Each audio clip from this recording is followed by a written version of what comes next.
we were talking about stresses, how that changes how people act and behave, creates more short-term thinking, reduces bandwidth. You start grasping for answers, looking for stories, looking for a villain, then you start manufacturing some of these stories. Then you get into this situation, which I've seen a ton, where you have people in an organization that have this motivated reasoning, where they see the world through a lens and they're trying to find all the information that fits that sort of idea that they have.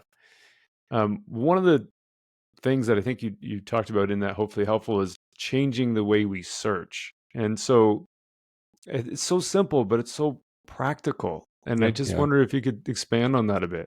Yeah. So, when we search, we do what's called confirmation bias on steroids. Do vaccines lead to autism? Let's search the opposite as well. Yeah.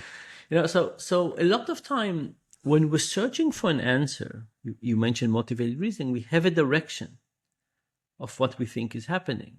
But, it's very hard to just look for disconfirming. So the easiest thing is to search in both directions. Although one of my favorite recommendations in the book, and I think that's a really good recommendation for discussions, is based on the illusion of explanatory depth. And the idea of the illusion of explanatory depth is that often our confidence is way, way, way above our real knowledge. And I demonstrated this with a flush toilet. I came to people, I said, do you understand how a flush toilet works? People say, yes. I said, great. On a scale from 1 to 7, almost 7. Great. Luckily for you, I have all the pieces of a flush toilet here. Brand new. Please try and assemble that flush toilet. Nobody does. And then I repeat the question. So how well do you understand how a flush toilet works? And people say, not so much. Yeah. Now, if you think about it, it's a great example. Usually when we have a discussion with somebody, we attack. Right. And our success rate is unbelievably low. Right? When we stop to admit it and I say, how many people in the last 5 years have you had this debate with? And at the end of that debate, they said, you know what? You're absolutely right.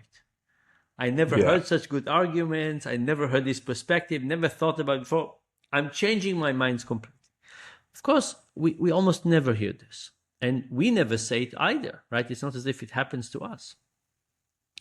And it's because when we argue with people, when we express our opinions, we think about our side.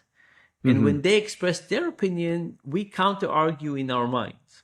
They have not finished the second sentence. We already know where they're going, and we're trying to, in our mind, convince them. So debates, they work very nice in school, but debates basically don't work.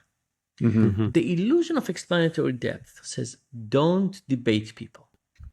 Come at it from their perspective. Help me understand how a flush toilet works.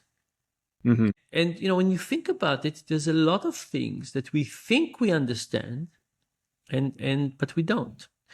And the good news about this is that the moment people stop believing in something 100%, they become much more reasonable.